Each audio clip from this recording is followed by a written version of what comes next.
улаан өдрүүдээр ч гэсэн хэдүүлээ хөөрхөн ашиг хийцэн байгаа. Манай автомата дотор энэ Америкийн хувьцаануудаас бид нэр аль хэдийн гараа явцсан бид нар юу хийж байгаа юм бэ гэх юм бол ерөөхдөө хэдтийн зах зээл рүү шилжиж байгаа. Яагаад тэгж байгаа юм бэ гэх юм бол хэдтийн засгийн газар энүүгээр дамжуулан Америкчууд юу гэдэг юм бэ гэх юм бол ерөөхдөө энэ ажилгүйдлийн түвшнийг худлаа манипуляцлаар бууруулдаг юм. Одоо эх 6 сарын дотор та нар шинэ ажлын байр олдох юм уу гэсэн чинь одоо хүмүүс олдохгүй байж магадгүй гэж хэлж байгаа. Тэгээ Америкийн засгийн газар энэ хүүгийн түвшин улам бууруулахын тулд бондуудын эргэлтээ улам нэмэгдүүлэхийн тулд юу хийх хэрэгтэй вэ гэх юм бол сонин сонсогдож магадгүй заяа. Хөрөнгөний зах зээлийг унгаах ёстой.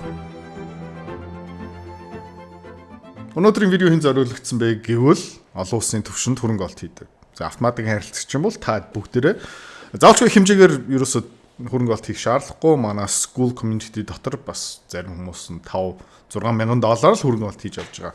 За, техник чарт хэдүүл юу орж байгаа юм бэ? Их бол энэ S&P 500 индексийн чарт. За, энэ дээр би юу зураад өгсөн байгаа юм бэ? Их бол техникийн зүгээс S&P 500-гийн 11 сараас ахуулаад чартын техник шинжилгээ. За, энэ formation зургийг юу гэж нэрлэдэг юм бэ гэх юм бол мегафон. Ерөнхийдөө нөгөө чанга яригчтай адилхан. Энийг үзүүлж байгаа юм бэ гэх юм бол S&P 500-гийн хөрөнгө олт хийж байгаа, авж байгаа, зарж байгаа хүмүүсийн сэтгэл зүйн савлгаа илүү нэмэгдэж байгаа. Илүү хурц зарагдж байна, илүү их хэмжээгээр авж байна. Тийм учраас ерөнхийдөө уналт нь илүү хурц, эргэн өсөлт нь бас яг адилхан. За тэгэхээр information яадаг юм бэ гэх юм бол эзэн нэгэн цагт шийдэлтэй хүрдэг. Тэ? Нэг бол дээшээ, нэг бол доошоо. Гэхдээ ингээ хараад үзэх юм бол илүү олон улаан зураас байна. Цаана эдийн засгийн талаас сөрөг мэдээлүүд нь илүү их ирж байгаа. Дональд Трамп хориг мориг худалдааны дайн гих мэдчлэн. За тэгээ эндээс юу харж болох юм бэ гэх юм бол энэ ерөөхдөө унах магадaltaй. За энэ хоёр улаан зурсан зураас заавалчгүй юм байх ерөөсөө шаардлагагүй магадaltaй гэж байгаа. За тийм учраас та S&P 500 хөрөнгө олт хийсэн байгаа юм бол Dow Jones хөрөнгө олт хийсэн байгаа юм бол Америк хамгийн гол амьдарч байгаа 401k Roth IRA аккаунттай хүмүүс тэгээ энэ дээр жоохон анхаарад позицуудаа жоохон өөрчлөөд тэгээ S&P 500 нэлээ их хөрөнгө олт хийсэн байгаа юм бол тэрийгээ бас багасгаарэ гэж хэлмээр байна. За биткойн харах юм бол ер нь бол бараг 11 сарын сүүлээс бас ахуулаад ерөнхийдөө хажуу тишэл явж байгаа sideways consolidation тэгээд ерөөхдөө тэр support line та харж байгаа юм бол $90 мянган дээр ерөөхдөө нэлээд олон удаа бөмбөг шиг ойсон. Тэгээд тэрний дараа ерөөхдөө breakdown хийгээд одоо нэг triangular formation руу яваад тэгээд энэ нефтэн дээр бас адилхан юм харагдчихсэн л да. Гэхдээ яг ийм төгс triangle биш. Тэгээд та анзаарч байгаа юм бол энэ triangle formation юм уу нөгөө megaphone хэлбэр баруун тишээ харцсан байна. Энэ харин зүүн тишээ харцсан байгаа ч тийм. Тэгээ хизээ нэг цагт энэ үедээ ерөөхдөө шийдвэр гаргаад нэг бол дээшээ явна, нэг бол доошоо явах магадaltaй. За. Миний зүгээс энэ доошоо явах магадaltaй илүү яагаад бэ гэх юм бол дөнгөж сайн Америкийн засгийн газар нөгөө Bitcoin Strategic Reserve-ийг зарласан. За хүмүүс юу хүсэж ийсэн бэ гэх юм бол Donald Trump-ийн засгийн газар тэ өөрийнхөө мөнгөөрөө татвар төлөгчдийн мөнгөөр биткойн аваасаа гэж хүсэж ийсэн. Гэхдээ хүсэл нь биелүүлээгүй. Тэ Donald Trump-ийн тэр strategic Bitcoin reserve юу болсон бэ гэх юм бол засгийн газар хураагаад авсан гэмт хэрэгтэн мөнгө угаадаг хүмүүсээс бурцсан компани шүүхийн шийдвэрээр дамжуулаад хураагаад авсан биткойнуудаа зүгээр зарахгүй төвлөрн хадгална гэсэн татвар төлөгчийн мөнгийг ашиглаад зарахгүй гэсэн шийдвэр гаргацсан байгаа. За тэгээд жижиглэн хөрөнгө олтч бүгдээрээ ер нь бол биткойн авцсан. Институшн том байгууллагууд нь бас нэлийн авцсан байгаа. За тэгээд одоо хэн үлдсэн байсан бэ? Хэн худалдаж аваагүй байсан бэ гэх юм бол засгийн газрууд зарим засгийн газрууд энийг худалдаа аваад эхэлсэн Эл Салвадор гих мэдчлэн гэхдээ дэлхийн хамгийн том хөрөнгө оруулагч хамгийн том орн хамгийн их мөнгөтэй улс ерөөхдөө бид нэр татвар төлөгчийн мөнгөөр энэ биткойныг авахгүй гэж шийдвэр гаргацсан байгаа. За тийм учраас нэмэлт худалдаа авахч гарч ирэх магадлал нь маш бага. Тийм учраас ерөөхдөө энэ биткойн унах магадлалтай. За тэгэхээр биткойн унахаараа ерөөхдөө навс ундгийн шүү. Тийм учраас биткойн руу онлайн хийцэн байгаа. Тэгээ биткойноор дамжуулаад мөнгө нэг нуулчих, хурдан мөнгө ашиг олчих гих мэтчлэн хүмүүс бас энийг сайн анхааралтай харж агаад бас стоп лоссуудаа тавиараа. Заяа жишээлбэл одоо энэ $75,000-аас доош явчих юм бол шууд автоматар зардаг, шууд гараа явцдаг тийм функцууд та арилжааны платформ дээр байгаа шүү. Тийм учраас бити дэмий шуналтж байгаарай. Энэ чарт энэ хөрөнгөний зах зээл та эмоц та мөрөөдөл машинтай болый зээлээ төлөй гих мэт шиг ерөөсө тоохгүй хүснээр хийнэ. Надтай цуг хөрөнгө олт хийж, үнэлгээ хийж, шинжилгээ хийж өөрөө хөрөнгө олгох болмоор байна. За тийм боломж одоо бүрдэж байгаа. Би өөрийнхөө тийм group community school платформ дээр өсгөж байгаа. Өдөр болгон би та хэдтэй юу хуваалцах юм бэ гэх юм бол зах зээл, техник, фундаментал шинжилгээ хуваалцсан. 7 хоног болгон 2 олон улсын компани үнэлгээ хийн, багцлал оруулах үгүй юу, шийдвэр гаргалтаа таатай бас хуваалцаад бас нэмээд тэр санхүүгийн модель Excel файл та бас өнгөө авах боломжтой. Хөрөнгө олж болохын тулд бүх мэдээлэл нэмээд өгнө. Сонирхож байгаа юм бол нэмэлт мэдээлэл авмаар байгаа юм бол энэ контентын хамгийн сүүлийн хэсэгт Рафтан бит 2 дэлгэрэнгүй мэдээлэл таатай өгнө. За. Тэгээд Америкийн засгийн газрын шийдвэрүүдийг хараад үзэх юм бол бас Европыг нэлээд савлуулж байгаа. Европыг хоригоор ингээд дарамтлж байгаа. Удахгүй Герман улс гих мэт шин 4 сарын дундуур ихээр ерөөдөө 25-д эхлэх бах. Германчууд, Европч бас өөрөө тэнэгтэж явж байгаа засгийн газруудын үр дэндүү их, эрчим хүчний өртөг дэндүү өндөр, зээлийн хэмжээ дэндүү их, ажилтны түвшин нэмэгдэж байгаа, улс нь тэрчтэй цагаачтай ингээ халамжаараа дэндүү их мөнгө үрж байгаа. Хэрнээ одоо маш их хэмжээний мөнгийг зэвсэглөө хөрөнгө олт хийнэ. Тэгээд хөрөнгө оологч нар энийг хараад энэ бол Герман улсын засгийн газрын бондын хүү.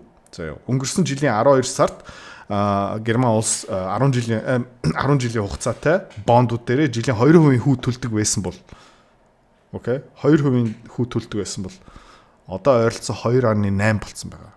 Энэ яг тэ эдрээ 2%-аас 2.8 шалахгүй штэ үгүй. Цаана хэдэн их 80 еврогийн үр байгаа учраас энэ бол нэлээд шалж байгаа тоо. За тэгээ юу харж байгаа юм бэ гэх юм бол дөнгөж сая нөгөө Украины хэлцэл бүтээгүй германчууд ерөөдөө 500 тэрбум еврогийн үр тавина гэснийхэн дараа ерөөдөө хөрөнгө оологч нь юу хийж ийна гэх юм бол шууд Германы засгийн газрын бондуудыг зарж байгаа. За эсвэргээрээ юу болсон бэ гэвэл энэ бол бас Трампын нэг стратеги. Бас харж болно.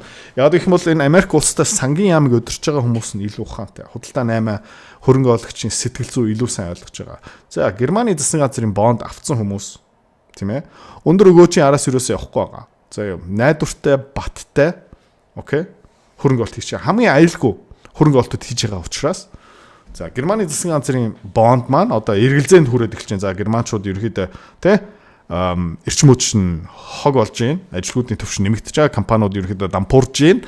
За нэмээд үр тавьж байгаа юм байна. Тэгээ зэвсгэлэн хөрөнгө олт хийж байна гэдэг чинь ирээдүйн хөрөнгө олтын орчин бондуудын найдваргүй байдал таагүй мэдээ учраас хүмүүс нь зүхтаад тэрний оронд юу авдаг юм бэ? Дараагийн хамгийн найдвартай юм. Тэр нь юу юм бэ гэх юм бол Америкийн засгийн газрын бонд. Тэгээ та хард анзаарч байгаа юм бол Европын хүүгийн түвшин дээшээ буудсан.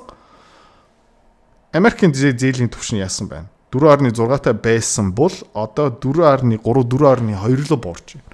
За Европын засгийн газрууд илүү их хүүтүүлж байгаа. Яагаад вэ гэх юм бол бондууд сайн зарагдахгүй байгаа. Ерөнхийдөө их хвчлэл хүмүүс одоо бондуудыг зарж байгаа учраас дахиад бонд гаргахын тулд Германы засгийн газар илүү өндөр хүү амлах ёстой. За германчуудын бондыг зарсан хүмүүс өөр бонд худалдаа авч байгаа. Ямар бонд юм бэ гэх юм бол Америкийн засгийн газрын бонд. За Америкийн засгийн газрын бондын эрэлт demand өсөж байгаа учраас хүүгийн түвшин буурч байгаа аахгүй юу? Окей? Тэгээд Трампын сангийн яам баг ерөөхдөө стратегийн хувьд Америкийн засгийн газрын хүүгийн төлбөр бууруулахын тулд, хүүгийн дарамтыг бууруулахын тулд, дараагийн бондуудыг зарахын тулд амжилттай ерөөхдөө зөв шийдлээ гаргаж байгаа. За тэгээд бонд Трампын багт баяр хүргэе. За нэмээд Европчууд баг өөрийгөө хорлож байгаа байхгүй юу? Өөрө тэнэг гэсэн үг. За хөрөнгөний зах зээл ингээ харах юм бол өнгөрсөн 5 дахь өдөр 2 хоногийн өмнө улаан өдөр байсан. Өнгөрсөн 7 хоног ерөөхдөө нэлээд улаан өдөр байсан. Та харж байгаа юм бол S&P 500 3 сарын ихээр ерөөхдөө оргил цэгтээ баг түүхэн дээд хэмжээнд хүрсэн 2 сарын сүүлээр тэрнээс хойш зүгээр навс унж байгаа. Тэгээд ерөөхдөө улаан өдрүүд нэмэгдэж байгаа манай school community дотор байгаа хүмүүс энэ бүгдээрээ мэдж байгаа.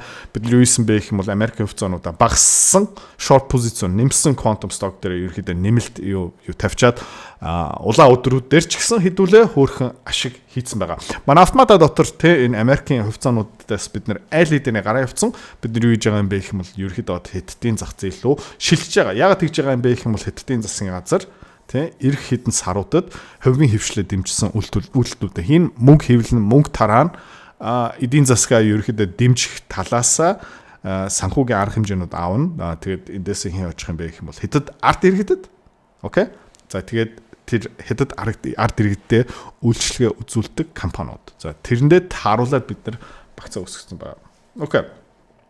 За тэгээ Америкийн засгийн газар энэ хүүгийн түвшин улам бууруулахын тулд бондуудын эргэлтээ улам нэмэгдүүлэхийн тулд юу хийх хэрэгтэй вэ гэх юм бол сонир сонсогдож магадгүй заяа. Хөрөнгөний зах зээлийг унгаах ёстой.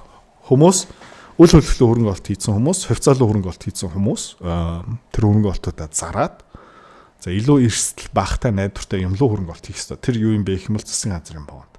За тэгээ сүүлийн хэдэн сарууд Трампын баг юу гэж нэх юм бол худалдааны хориг тавьж гин, маргалтж гин, докторгүй байдлыг үүсэж гин, эрсдлийг нэмэгдүүлж байгаа. Тэгээ эрсдэл нь нэмэгдэж байгаа учраас энэ хөрөнгөний зах зээл унаад за хүүгийн түвшин буураад за тэгээд маш олон компани хувьцаанууд нь тий буураад хүмүүс хувьцаагаа зараад энэ мөнгө хаашаа хийж байгаа юм бэ гэх юм бол Америкийн засгийн газрын бонд руу хийж байгаа. За нэмээд Дональд Трампын баг юу нэмээд хийж байгаа юм бэ гэх юм бол маш их цомгтол хийж байгаа. Засгийн газрын ажилтнуудыг энэ тент 10,000-аараа цомгтол явж байгаа. Хаанаас эхэлсэн бэ гэх юм бол түрүүн хэлжсэн. Өмнөх контент дээр ярьжсэн. USAID ерөнхийдөө бүтээмжгүй паразит засгийн газрын ажилтан хэдэн 10,000 байгаах тэднийг бүгдийг цомгтож байгаа. За энүүгээрээ дамжуулаад юу болж байна гэх юм бол энэ дотоод нийт бүтээгдэхүүний тооцоолын арга шал жоохон төгс биш алдаатай гэж одоо би хэлэх юм уу да. За энэгээр би юу хэлж байна гэх юм бол манай Монголын дотоодын нийт бүтээгдэхүүнийг өсгөхөд ерөөхдөө маш амархан. Засгийн газар юу хийх ёстой вэ гэх юм бол мөнгө хэвлэн за 100,000 хүнийг төрийн ажилтан болгоод ирэх юм бол за юу аюу сонирхолтой дотоодын нийт бүтээгдэхүүн өсөлтөд гарч эхэлнэ. Тэнийг сонсож байна. I know би мэдэж байна. Гэхдээ ерөөхдөө тооцоолын арга нь тэр байхгүй. За тэгэхдээ засгийн газрын ажилтан юм бүтээдэггүй. Тэ? За тэд нар бас татвар төлдөг гэхдээ татвар төлөгчийн мөнгөөрөө цалинжуулагдаж байгаа. За тэгээд татвар төлөгчний мөнгөөрөө цалинжуулагдж байгаа хэрнээ тэрнээсээ дахиад татвар төлнө. Гэхдээ энэ бол тэр нэг тоглоом байхгүй. За тэгээд тэр засгийн газрын ажилтангууд юм бүтээхгүй зүгээр нэг офс дотор суугаад их хөвчлэн. Бүгднийг нь юусоо тэгж хэлэхгүй байна. Бүтээмжтэй засгийн газрын ажилтан бас байгаа. За гэхдээ бид нэр бүгдээрээ мэдж байгаа засгийн газрын ажилтан хувийн хөвшил дотроо шалт зөрүүтэй газар шүү. За тэгээд хизээ нэг цагт Монголын засгийн газар тэр ажилд авсан засгийн газрын ажилтнуудыг халах хэрэгтэй болно. Яагаад гэх юм бол дааж чадахгүй. Тэ? Дэндүү их энэ эдийн засгийн бодит организмын цусыг сороод паразит маягаараа явчих юм бол нөгөө организм өгчдөг байхгүй юу. Тэ. За тэгээд тэр тухайн организм дотор бүтээмжтэй тэ одоо эсүүд нь байгаа. Паразит эсүүд нь байгаа. Тэгээ паразит эсүүд нь илүү болоод эхэлчих юм бол нөгөө организм өвдөд эхэлдэг байхгүй юу. Тэгээ Америкийн засгийн газар яг тийм болцсон. Америкийн эдийн засаг бас тийм болцсон. Дэндүү олон засгийн газрын ажилтнтай, дэндүү олон паразит болцсон.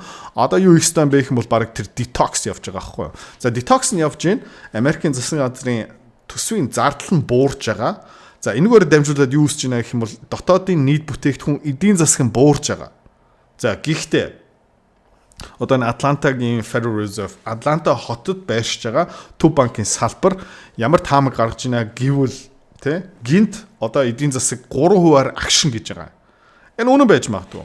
За Монголдо им 3 хасах 3 гараад ирэх юм бол хүн болон сандарчин. Гэхдээ энэ хөрөнгө оруулагч нар шинжээч нар бүгдээр мэдж байгаа. Энэ 3% уналт юунаас үүсэж байгаа юм бэ гэх юм бол энэ детоксоос үүсэж байгаа. Тэ. Ерөнхийдөө энэ дотоодын нийт бүтээгдэхүүний тооцоол дотор засгийн газрын зардал төсөв оруулалтын ерөнхийдөө шал буруу. Тийм ээ? Яг гэх юм бол засгийн газрын зардал үүснэ гэдэг чинь шал буруу тооцоо байхгүй. Ягаад гэх юм бол засгийн газрын орлого мөнгө гэж байхгүй. Энэ бол бид нэр одоо ард иргэдээсээ бүтээмжтэй хувийн хвшлээсээ татвар авч байгаа болохоор засгийн газрын орлоготой байгаа байхгүй юу? Тийм учраас энэ тооцоол нь жоохон буруу. За тэгээ би хэлэх гээд байна гэх юм бол энэ засгийн газраас тижээлэгдэж байгаа засгийн газрын ажилтнын тоорн цөөрж байгаа засгийн газраас тендер гусж байгаа компаниуд ерөөхдөө дампуурж эхэлж байгаа. Тэгээд энүүгээрээ дамжуулаад дотоодын нийт бүтээгдэхүүн эдийн засгийн агшиж байгаа юм шиг гарч иж байгаа. За гэхдээ бас энэ ерөөхдөө богино хугацаанд дунд хугацаанд эдийн засгийн шок болж байгаа. Энийг ерөөхдөө хүмүүс мэдж байгаа. За тэгээ юу болж байна гэх юм бол US Challenger Jobs нэг судалгааны байгууллага бас юу гаргаж байна гэх юм бол цомгтж байгаа corporate layoffs. Одоо бас хувийн хэвшил компаниуд ер нь бол энэ сард энэ жилийн 1 сард 2-оос 3 сард юу хийж исэн бэ гэх юм бол ойролцоо нэг 170 мянган ажлын байрыг цомгтсон. Өмнөх улиралтай хэд байсан бэ гэх юм бол 49 мянга. За энэ улиралтай 142 мянган хүн цомгтсон гэсэн үг. За. Энэ бол муу мэдээлэл. Гэхдээ байх ёстой detox. За энэгээр дамжуулаад юу болж байна гэх юм бол хөрөнгө оруулагч эргэлзээ хүрчийн за S&P 500 дотор өнгөрсөн 2-3 жилийн хугацаанд S&P 500 индексийг үрээ явсан компани Nvidia. Тэгээ Nvidia-гийн хааш нь буурж байгаа. Тэр түүхэн дээд төвшин бол 120-140-тай байсан бол одоо бараг 100 руу буурж байгаа. Магадгүй удахгүй Nvidia руу хөрөнгө оруулалт хийх цаг нь болцсон байж магадгүй. За эдийн засгийг ингээ хараад үзэх юм бол өнгөрсөн хэдэн саруудад тийм ээ компаниудын эх улирал эх 2-3 жилийн хугацаанд хөрөнгө оруулалт хийе гэсэн хэмжээнд буурж байна. Энэ бол юу юм бэ гэх юм бол Kansas, Philadelphia, Dallas, New York гэх мэтчлэн одоо төв банкын байш салбарууд судалгаа хийж байгаа. Тэгээ компаниуд хувийн хвшлээс асууж байгаа байхгүй юу? Та нар энэ жилдээ эх жилдээ хэр их хөрөнгө оруулалт хиймээр байна. За компаниуд ерөөхдөө эдийн засаг сайн байна. Манай борлуулалт нэмэгдэж байна. За тийм учраас бид нар ерөөд офсаа томруулах хэвээр, үйлдвэрлэлээ томруулах хэвээр, нэмж хүмүүс ажилд авах хэвээр гих мэтчлэн тийм үндслээрээ ерөөхдөө хөрөнгө оруулалт хийдэг. За тэгвэл энэ одоо агшиж байна, буурж байна. Ягаад вэ гэх юм бол ийм их capacity хэрэггүй юм байна. Офсаа томсох хэрэггүй юм байна. Агуулгаа томсох хэрэггүй юм байна.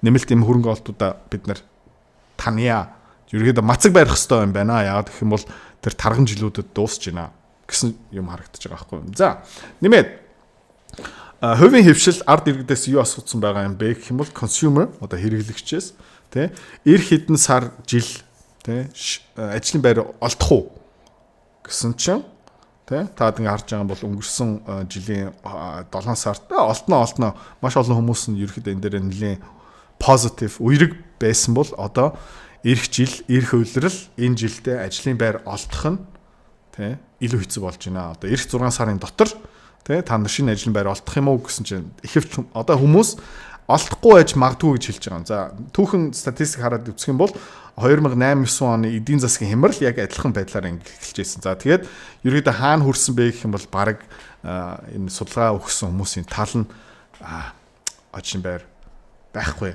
гэсэн хариулт өгсөн байна. За хүмүүсийн аялын төлөлгөө ямар хүмүүс гадагшаа аялдаг юм бэ гэх юм бол ажлын байртай орлоготой тогтвортой хүмүүс нь аялж байгаа. За өнгөрсөн 2 жилийн хугацаанд ерөөхдөө өссөн ковидын дараах харж байгаа юм бол ковид үеэр хинч аялаагүй. За тэгээд тэрний дараа ерөөхдөө судалгаа өгч ирсэн хүмүүс эх 6 сарын дотор та нар аялах уу гэсэн чинь баг судалгаа өгсөн баг 47% нь бид нар аялнаа гэсэн судалгааны хариу өгсөн. Одоо энэ навс унжээ. Мөнгө өрөхгүй байна гэсэн үг тийм. За тэгээ Жо Байдны засгийн газар яаж энэ хөдөлмөрийн зах зээл ажлуудын төвшнийг жоохон манипуляцлсан бэ гэх юм бол эндээс харж болно. За энэ бол юу үзүүлж байна гэх юм бол ажлын байрууд хаанаас үүсэж исэн бэ? 2016 онд жишээлбэл шинээр бий болж байгаа ажлын байруудын 91% нь хувийн хвшил, 9% нь засгийн газар. За тэрний дараах жил 96% хувийн хвшил, 4% засгийн газар. Жо Байден сонгуульд өгөхөд ирэхээр юу исэн бэ гэх юм шинэ үүссэн ажлын байрууд бүр гажигдуулж байна шүү дээ. Шинэ үүссэн ажлын байрын баг 30% засгийн газар, тэрний дараах жилдээ 23%. За энэ илүү их дэндүү их засгийн газрын ажлын байр бий болцсон. Та ингэ түүхэн статистик харж байгаа юм бол ерөнхийдөө нэг 5-аас 10% хооронд байх ёстой тоо гинт 28-23% болж исэн юм аа. За эдгээр бүгдээрээ ерөнхийдөө алга болно. За огтлоод эхлэх юм бол хаанууд чарлаад ойрлоод эхэлдэг. Тэгээ Америкт яг тийм юм одоо болж байгаа. Дараагийн статистик тий. Хаана ямар ажлын байрууд байгаа юм бэ төр засаг дотор. Жишээлбэл энэ шуудан тий хүн амын судалгааны байгууллага дотор 600 мянган Америк иргэн ажиллаж байгаа аимшигтай байгаа ч тий. За би жишээлбэл 2010 онд Америкт явж ирсэн аа. Сонгуул бас тухайн үедээ өгч ирсэн. Тэгээд юу болж исэн бэ гэх юм бол төр засаг Америкт маш олон хүмүүсийг сенсус дотор ажилд авсан. Энэ зүгээр 3-6 сарын гэрээгээр ажилчдаг. Энүүгээр дамжуулаад Америкчууд юу гэдэг юм бэ гэх юм бол ерөөхдөө энэ ажилгүйдлийн төвшнийг худлаа манипуляцлал бууруулдаг юм. За тэгээд ерөөхдөө өөхийг хаанаас огтлоод авах юм бэ гэх юм бол энэ хаваар л огтлоод авчна. Харж байгаарай. Ерөөхдөө Donald Trump, Elon Musk 3-4 жил амжилттай явах юм бол энэ тоонууд нэлээд буурнаа, нэлээд олон гахаанууд тийм гэж чимээ гаргана. За, initial jobless claims ерөөхдөө ажлын байраа алдсан халамжаас мөнгө авъя гэсэн өргөдөл өгсөн хүний тоо таад харж байгаа бол улаанаараа 2025 оны статистик байна. Энэ одоо баг зэрэг ингээд дэш явж байгаа. Энэ 2020 оны статистик юм бэ гэх юм бол нөгөө ковидын үеэр. За, тэгээд энэ үл ерөөхдөө трендээрээ дэш явна. Хаа хүртэл явах юм бэ? Бүүмэд магадгүй тэ энэ 450 мянган хүртэл ингээд явах магадaltaй. За, Washington DC төрүүлээд ерөөхдөө нэлийн өсөж байгаа. Таад мэдж байгаа юм бол Washington DC тэр чигтээ төрийн одоо хамааралтай. Тэнд бол зүгээр паразитын нийслэл гэж хэлж болно. Тэгээд энд бол маш олон хүмүүс ажлын байрууд алдаж байна. Таамгаар бол баг энэ хүртэл явах хаа 18,000 20,000 jobless claims ажилгүйдлийн өргөдөл хүмүүсийн авах хаа. Энэ тоо өндөр байх тусмаа Elon Musk ажиллаа сайн хийж байгаа гэсэн үг. Окей. За тэгээд төрийн ажилтнууд ерөөхдөө өнгөрсөн жилийн 9 сараас ахуулаад ер нь ажилгүйдлийн төвшин нэмэгдэж байгаа. Сонгуул дуусаад ирэхээрээ ерөөхдөө за окей статистик нь хангачлаа. Тэгэл ер нь цомхтол буцаагаад эхэлтгийн одоо буцаагаад илүү хурц болоод эхэлж байгаа. За энэ consumer business expectations ер нь энэ юу үзүүлж байгаа юм бэ гэх юм бол ирэх тэгээ 6 сарын дотор бизнесийн орчин таатай байх юм уу эсвэл таагүй байх юм уу өнгөрсөн жилийн 8 сард хүмүүс ихэвчлэн таатай байна гэж хариу өгсөн нь бол одоо ерөөхдөө ирч тий айгу их хүчтэй тааг болж байна мэдээлэл өгч байна. Окей. Энэ зүгээр нэг өөр статистик ажилгүйдний төвшөнтэй холбоогүй. Америкийн эдийн засагаас хамааралтай улсуудыг үзүүлж байгаа. За Канада, Мексик тий хамгийн их алгадуулж байгаа Дональд Трамп. Тэдний экспортын 80-аас 90% нь Америк руу явж байгаа. За тэгээд энэ Sheinbaum, Trudeau энэ хоёр шүү дээ. Янз бүрийн том ярьж магадгүй, ингэхгүй тийхгүй бла бла бла. Мексик, Канада хоёулаа тэр чигтээ Америкаас хараад за тэгээд Канадад амьдарч байгаа монголчууд бас байгаа.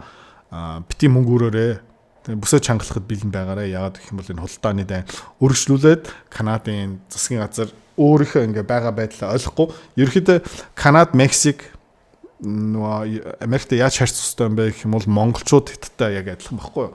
Яг тэгэхээр манай Монголын экспортын бараг 80-90% нь хятад руу гарч байгаа. Бид нар тэдний нөхцөл 50 бид нар ерөнхийдөө заа гэж хэлдэг. Ямар нэгэн байдлаар боломжгүй. За сонирхолтой хятад улс маань Америкаас бараг хараад болж эхэлж байна. Тэ хятад улсын экспорт бараг нэг 16-17% нь хятад руу Америк руу гарч байгаа. Герман улс бас жоохон тэ Герман улс ерөөхдөө Европ дотор нэлээд их 8 худалдаа хийж байгаа. Гэхдээ хятад руу бас экспорт хийж байгаа. Герман улс ерөөхдөө нэлээд эмзэг ягаад вэ гэх юм бол дотоодын нийт бүтээгдэхүүн бараг 70% нь худалдаан дээр үндэслэгдсэн байгаа. За тэгээд олон улсын худалдааны дайн болоод ирээд олон улсын тогтворгүй байдал үүсэт эхлэх юм бол Германы эдийн засаг нэлээд хүчтэй цогцолт авна. Тийм учраас Германд амьдарч байгаа та нар ч гэсэн бүсээ чангалаарэ.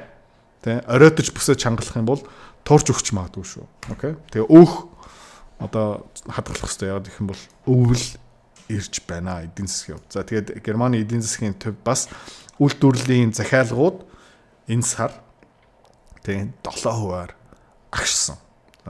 Тэгээ би өөрөө жишээлбэл Германд, Европт, Канадад амьдарч исэн бол одоо ерөөхдөө аль хэдийнэ өөх тий хадгалж суунаа, бүсээ чангалнаа, хоримтлал үүсгэнэ. Тэгээ та боломжтой юм бол доллар худалдаж аваарай. Өөрийнхөө тэр валют малютаас баг зэрэг ингээ хараад бус болоорой. Тэгээд дараагийн macro эдийн засгийн тайлан видеон дээр эргээд уулзцгаая. За хөрөнгө оолтын community сарын төлбөр хэд юм бэ гэх юм бол одоохондоо $29. Он гараад өсөх баг. За өдөр болгон түрүүний хэлснээрээ ер нь бол олон улсын хөрөнгийн зах зээл дээр дэлгэрүү мэдээлэл шинжилгээ таатай бүрэн хуваалцсан. Жишээлбэл гадаад арилжаа хийдэг, гадаад хөвцөөл хөрөнгө оолт хийдэг хүмүүс тий ганцхан нэг ашигтай хөрөнгө оолт хийчих юм бол тэр өртгөө нөхөд авчна. За хөрөнгө оолт хийя. Гэхдээ зорилго нь хүрээгүй хүмүүс энэ яг тохирно. За нэмээд тэр санхүүгийн модель мэргэжлийн төвшөнд discounted cash flow modeling гаргаад ерөнхийдөө санхүүгийн наривчлан шинжилгээгээр энэ хөвцөө ямар үнэ хааштай байх ёстой юм бэ? Үнэтэй юм уу? Хямдхан байна уу? Багцлуугаа нэмэх ёстой юм уу? Тэр шийдвэр гаргалтын шат шатаар бараг нэг бүтэн нэг цагийн видеогаараа 7 хоног болгон 2 юм топ компани шинжилгээ дүгнэлтийг гаргана. За нэмээд түүхэн хичээл тий Америкийн хөрөнгөний зах зээл, Европын хөрөнгөний зах зээл, нэмээд энэ валютын урсгал яах гэж байна? Улс орнуудын тогтворгүй байдал тий ирээдүйн хэр байгаа юм бэ? За тэгээ эх 3-4 жилийн хугацаанд ерөнхийдөө энэ олон улсын хөрөнгөний зах зээл нэлээд харанхуй харагдаж байна. Маш олон хувьцаанууд нь унана. Жишээлбэл Германы энэ автомашины үйлдвэрлэгч компаниуд нь бараг тэр чигтээ дампуурах гэдэг. За тэрнээс бас ашиг хийх боломжтой. За долларын ханш бас өсөхөр юм байна. Тийм учраас тий төгрөг яах юм бэ? Гэх мэтчний ийм мэдээллүүдийг өдөр болгон тасралтгүй таатай хуваалцсан.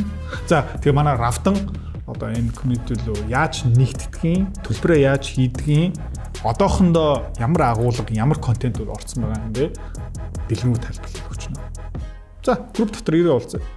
Манай өдөр захирал бит хоёрын шинэ school community-д нэгдэхийг хүсвэл дараах заавруудыг дагнав. Эхлээд би энэ дэр нэг Google search page гаргаад ирсэн байна. За эндээс хэдүүлээ эхлээд school гэж таах хэрэгтэй байгаа. За school ингээ гараад ирэнгүүт янз бүрийн одоо community-нууд гарч ирж байгаа.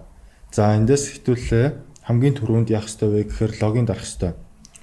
За логин хийсний дараа хэрвээ та аль хэдийн school дээр аккаунттай бол мэйл хаяг нууц руугаа оруулаад ингээ орчиж болно. Хэрвээ аккаунтгүй бол энэ доор sign up for free гэдэг цэнхэр линк байгаа. Энэ дээр нь дарчин гэсэн. За энэ дээр дарсны дараа хэдүүлээ эхлээ нэрээ оруулна. За ингээд нэр, овог, за мэйл хаяг, за энэ дээр нууц үг зохион, энэ дээр нь жишээ нь school 1 2 3 ингээд зохиоч. За sign up хийлээ. За одоо verification code мэйл хаяг дээр ч ирнэ. Тэгэхээр та мэйл руугаа оронгууд за 77 97. За next. За ингээд та хэд school дээр аккаунттай болох гэж байгаа. За тэгвэл хамгийн түрүүнд эхлээд юу хийх шаардлагатай вэ гэхээр энэ дээр зураг оруулах шаардлагатай байгаа. Энэ дээр ямар ч зураг байж болно. Та нар профайл зураг гэсэн. За зураг оруулсныхаа дараа за энэ дээр bio бичнэ. Bio бас юу ч байж болно. Энэ дээр learning to invest хөрөнгө оруулалт хийж сурах гэж байгаа. За complete дарчна. За ингэнгүүт яах вэ гэхээр та бүхний school account ингээд нэгдчихэж байгаа гэсэн. За тэгснийхаа дараа та бүхэн эндээс earn таслал invest тэ эхлээд ол дараа нь хөрөнгө оруулалт тэгээд be free хэрэгжүүлөө. Гэ хайнгууд манай өдөр захирал бит хоёрын ерөнхийдөө энэ community гараад ирж байна. Яг одоохондоо бол энэ гишүүнчлийн тоо болон тэгээд нээлттэй биш байгаа учраас гарч ирэхгүй байна. Гэхдээ та бүхэн одоо ингээ хайх юм бол ерөнхийдөө энэ хавцаа гарч ирнэ. За ингээд нэгэд орчлоо гэж хэзүүлээ үзье. За нэгэд ингээд school руугаа орчингууд манай community ингээд гараад ирчингүүд та бүхэн яах вэ гэхээр яг доторхын би шууд үзүүлэх зорилгоор ингээд community руугаа орчих. Тэнгүүд ингээд гараад ирчин. Тэгээ яг одоо бол 4 гишүүнтэй байгаа юм байна. Тэгээ private group за сарын $29 он гараад энэ бол нэмэгдэхээр байгаа. Тэгэхээр ийшээ хэдүүлээ join хийгээд энэ дээр нь орчин. За төлбөр төлөх арга дээр та visa карттай бол visa картаараа төлбөрөө төлчихнө гэсэн. Тэгэхээр би одоо та бүхэнд төлбөр төлөх зааврыг харуулъя. Тэгэхээр энэ дээр картныхаа дугаарыг оруулаад 51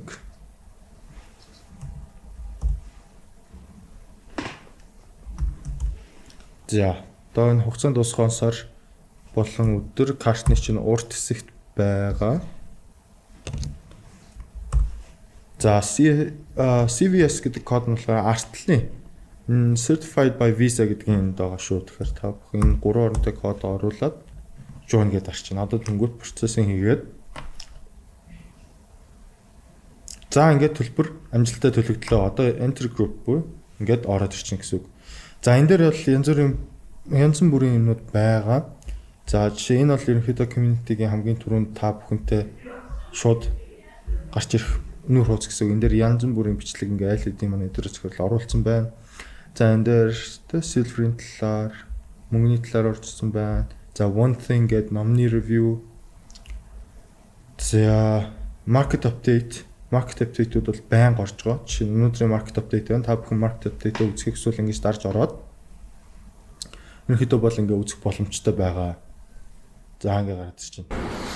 Hey guys, за өчтөр аваа том хөдөлгөөнүүд гараад ирсэн. За Christmas rally жилийн хүртэл ингээд өсөө явна 620 лөө хүрч чадах нь үгүй юу эргэлзээ хүрчлээ. Одоо S&P 500 харахаар өчтөр баг 3%-аараа навс унтсан. Тэгээ харж байна. Moving average удаа. За ингээд ерөнхийдөө бол тэг ханаас баг 80-аас 2 шинжилгээ байна. Та бүхэн ингээд бүгд нь үзэх боломжтой. За эндээсээ гараад энтэйжэн дээр лайк дарах боломжтой. За дараа нь юу болох вэ гэхээр энэ дээр announcements орж ирж байгаа. Энэ дээр ямар нэгэн зүйл болох юм бол бид нэр та бүхэн зарлана. За дараачих нь болохоор компани үнэлгээнүүд орж ирж байна. За ерөнхийдөө саний хэлсэнчлэн 7 хоног болон 2 компани үнэлгээ хийн. За давхар бий юу вэ гэхээр энэ өдрөө захирлын хийсэн үнэлгээг хараад та бүхэн намайг дагаад бас хамт хийх боломжтой. Энэ дээр уус Excel модулууд нь оруулсан байгаа. Тэгэхээр ерөнхийдөө энэ хүний хийсэн модулыг би бас аваад өөрийнхөө үзэл бодлыг оруулаад тэгээд давхар дагж хийгээд reaction видео маягаар явна гэсэн үг. За ингээд компани үнэлгээнд байна. Зах зээлийн шинжилгээ. За зах зээлийн шинжилгээ market update бол ингээд өдөр болгон шахуу орж байгаа. За юм байна. За энэ classroom дотор болохоор та бүхний хийж болох хичээлүүд эхнийх нь эдийн засаг. За эдийн засгийн цикл. За хэрхэн санхүүгийн тайлан унших вэ, шинжлэх вэ? За бас эдийн засгийн хөөсрөлийн талаар та бүхэн дээр дарж ороод за ингээд бүлэг бичлэгүүд байгаа гэсэн үг. За эхнийх нь болохоор юу вэ? За эдийн засаг гэж юу вэ? Яагаад өсд юм бэ? За дараачих нь компани гэж юу вэ? Хувьцаа яагаад дэшээ доошоо явд юм бэ? Айгуу сонирхолтой сэдвүүдийн талаар. Та бүхэн мэдэх юм бол манай эдгээр захирал их ерөнхийдөө бол